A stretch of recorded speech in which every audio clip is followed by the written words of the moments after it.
Hello, children. Once again, I welcome all of you to my YouTube channel.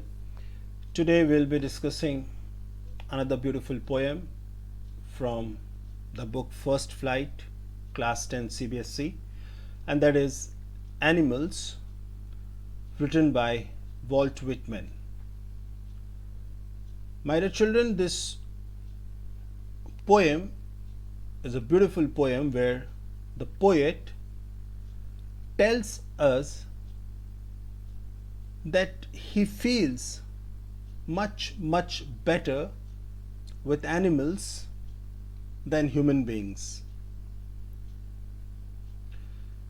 In this poem, the poet says that human beings, they all are fake, and it is very difficult to understand another human being. Whereas in this poem, according to him, the modesty, innocence, and simplicity of animals somewhere has an upper hand over the human beings. So, my dear children, let's discuss this poem in detail. First of all, we'll discuss about the poet. Walt Whitman, born on May 31, 1819, was an American poet, essayist, and journalist. His verse collection, Leaves of Grass, first published in 1855, is a landmark in the history of American literature. He was also conferred with Golden Kite Award for picture book illustration. So, my dear children, Walt Whitman was born on 31 May 1819. He was an American poet, and at the same time he was an essayist and journalist also. And his collection Leaves of Grass, that was published first in 1855, was a landmark in the history of American literature. It was widely read all over the world, and he was also conferred with Golden Kite Award for picture book illustration. At last, on 26 March 1892, he took his last breath. So that was about the poet, and now we will discuss this poem line by line. I think I could turn and live with animals. They are so placid and self-contained. I stand and look at them long and long. Now the poet is saying that I am fed up of living among human beings. I don't want to live in a society where human beings are living. I want to spend rest of my life with animals. I want to live among animals. And the reason behind is animals are very calm and they are self-contained. They don't interfere in other human beings' matters. They don't depend on others. They have their own character. They have their own way of living life. I stand and look at them long and long. He says that I simply stand and look at the behavior of these animals, and I find these animals much better than human beings. Poet ये कहते हैं कि वो सोचते हैं कि कभी कभार वो भी अपनी ज़िंदगी जानवरों के बीच बिताएं, जानवरों के साथ रहें, क्योंकि कहीं ना कहीं इंसानों के बीच में रहते हुए इंसानों के अंदर की जो बुराइयां हैं उसको देखते हुए उन्हें लगता है कि जो जानवर हैं वो इंसानों से कई गुना बेहतर हैं. वो कहते हैं कि animals are so placid. Placid means very काम.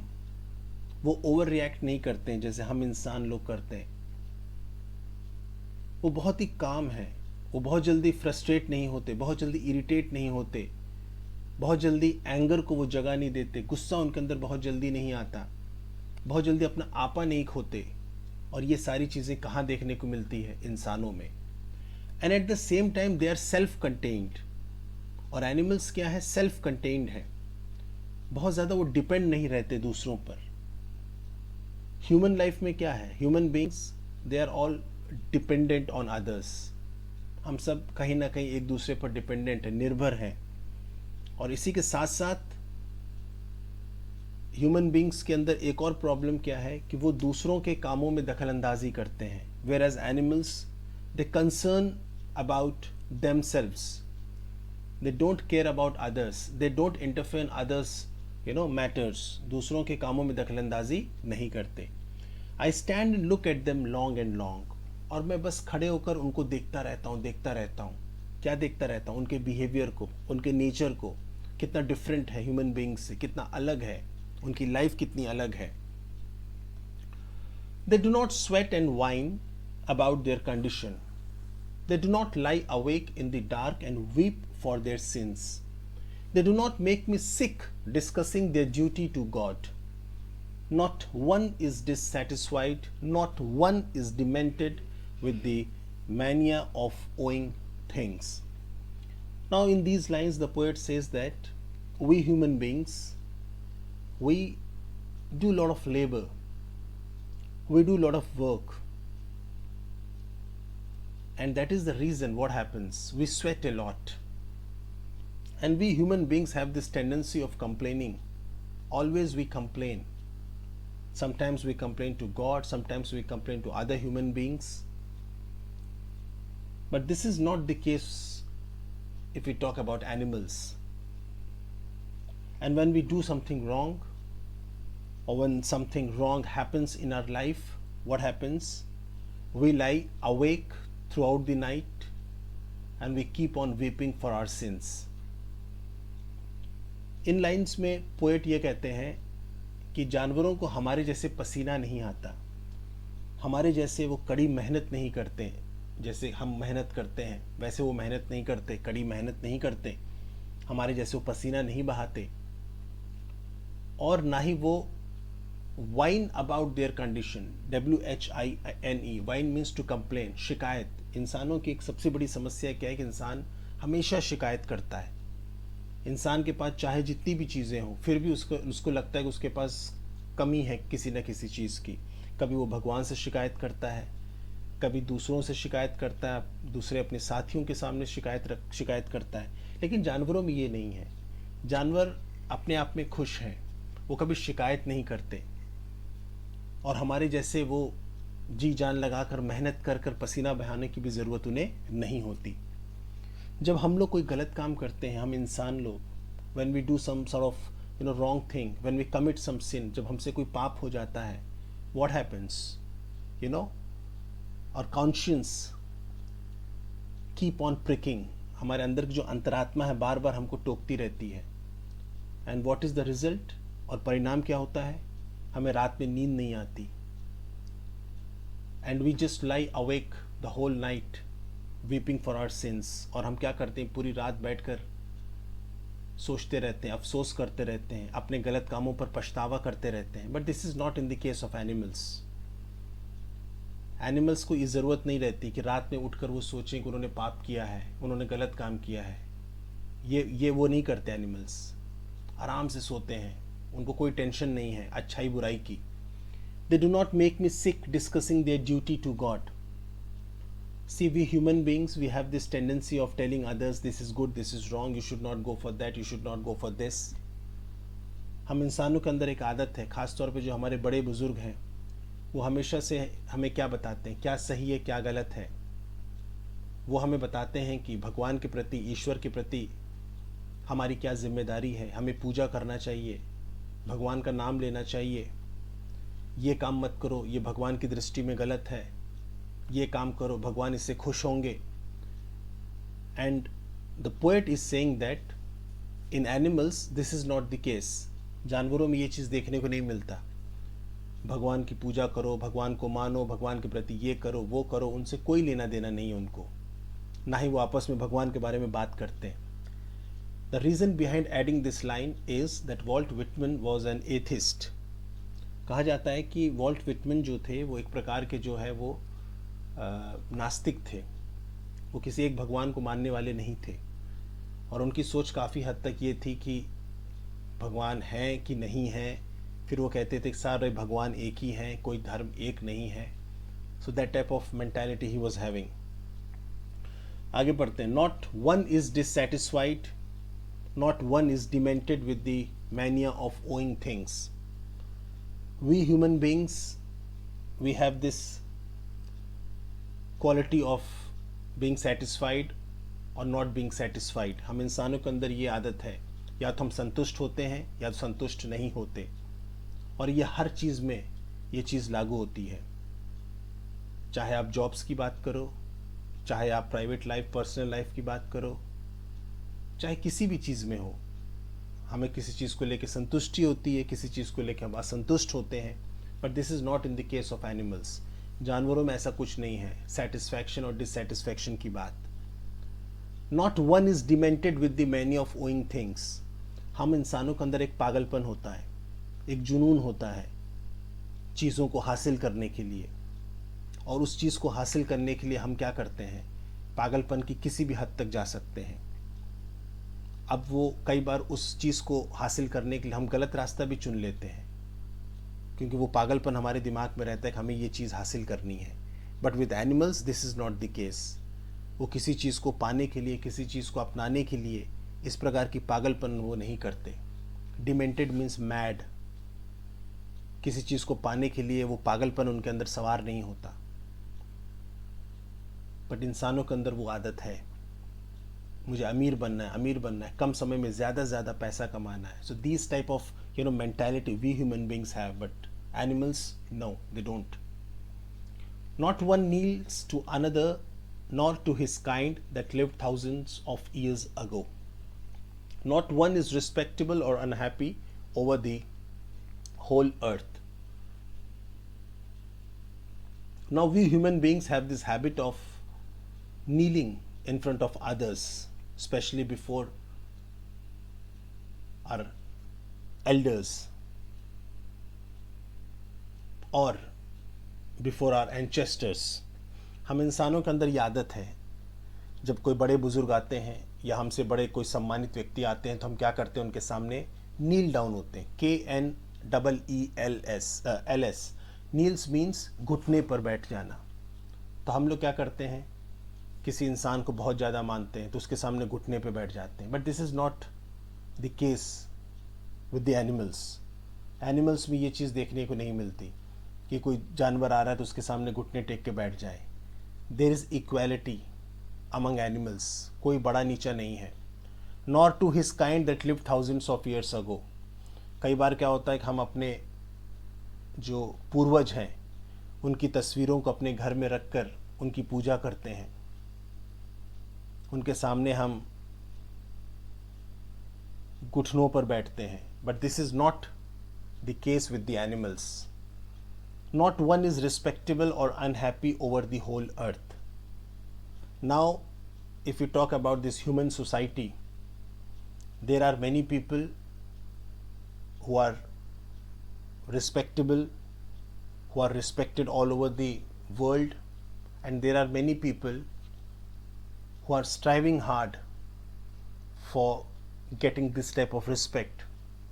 दुनिया में बहुत से ऐसे लोग हैं जिनको बहुत ज़्यादा सम्मान मिलता है, चाहे समाज में हो, चाहे कहीं पर भी हो जाए। If you talk about the politicians, if you talk about the celebrities, film stars, sports persons, what happens, वो जब कहीं जाते हैं तो they get lot of respect, उनको बहुत ज़्यादा सम्मान मिलता है। और उसी तरह इंसानों में ऐसे भी बहुत लोग होते हैं जो बहुत अनहैप्पी हैं अपनी लाइफ से, बहुत नाखुश हैं, बहुत दुखी हैं। उन्हें लगता है कि उन्हें लाइफ में वो सारी चीज़ें नहीं मिली जो मिलनी चाहिए, वो अपनी ज़िंदगी से खुश नहीं हैं। But if you talk about the animals, they all are equal.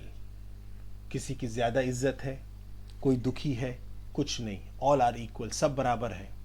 कोई किसी को देखकर उसके सामने घुटने नहीं टेकता, बट सब एक नज़र से हैं, सब एक नज़र से एक दूसरे को देखते हैं।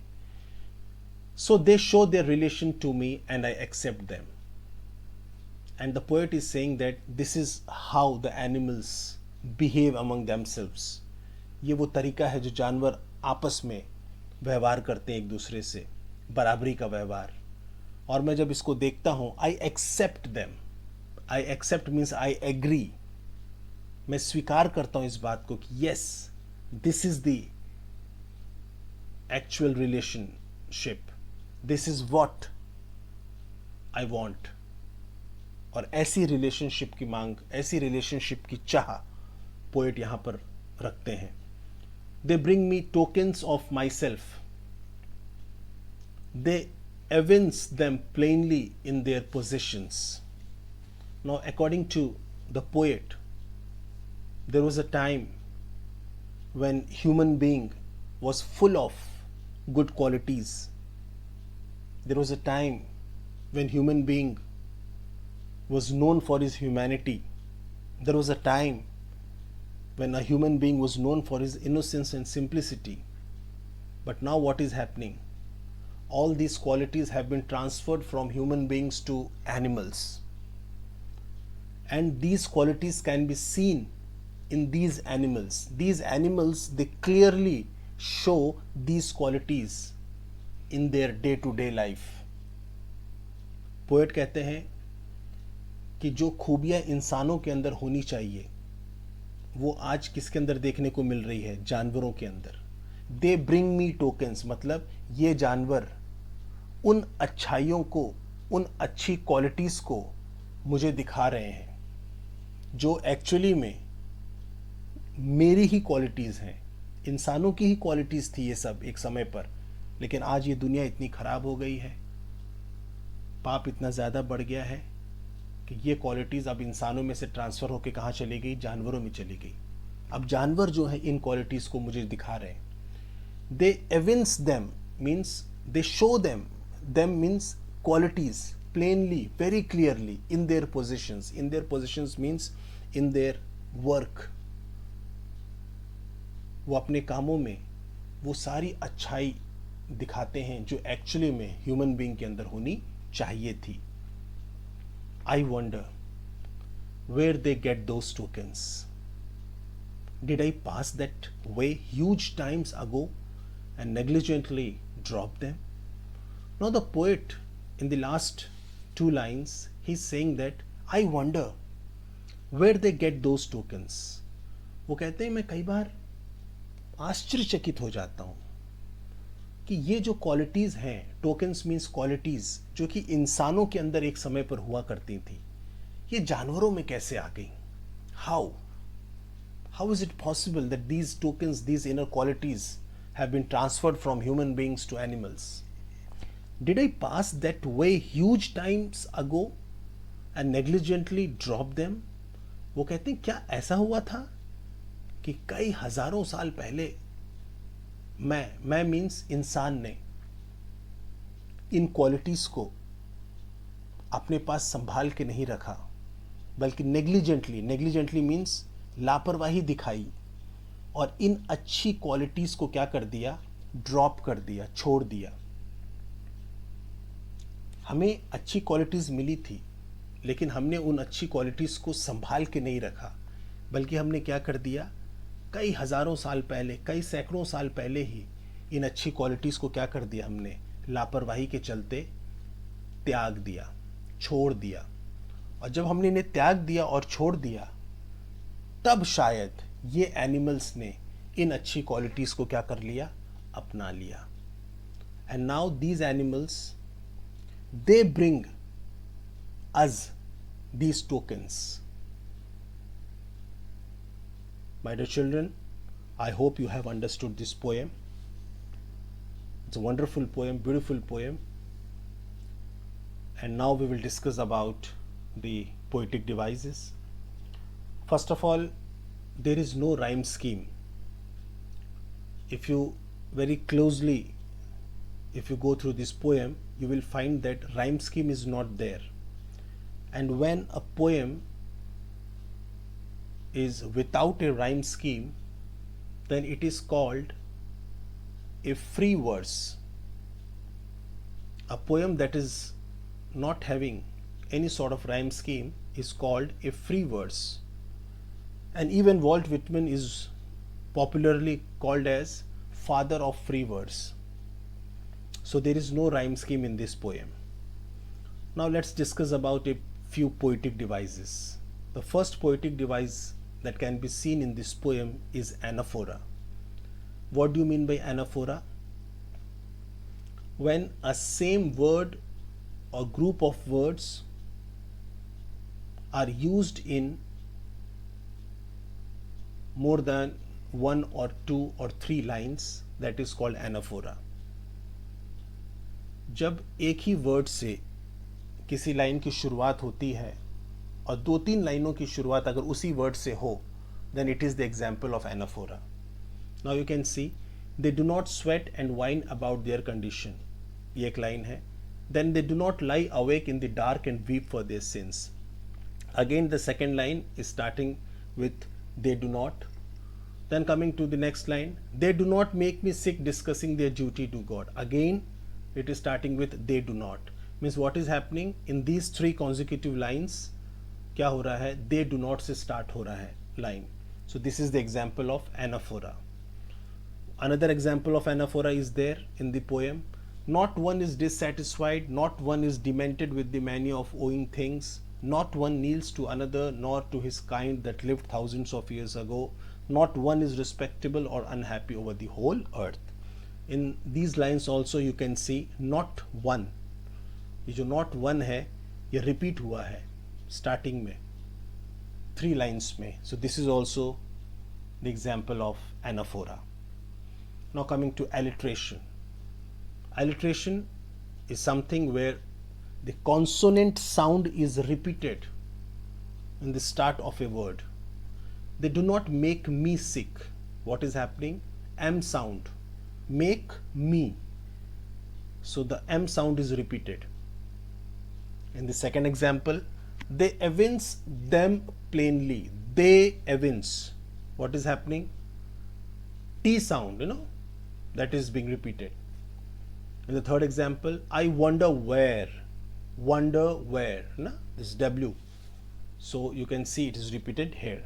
So these are the examples of alliteration. So my dear children, I hope you have understood this poem very well. Still, if you have any confusion, you can ask me in the comment section and I'll definitely help you out. Please feel free to ask me. So that was all from this video. Thank you, take care, and God bless you.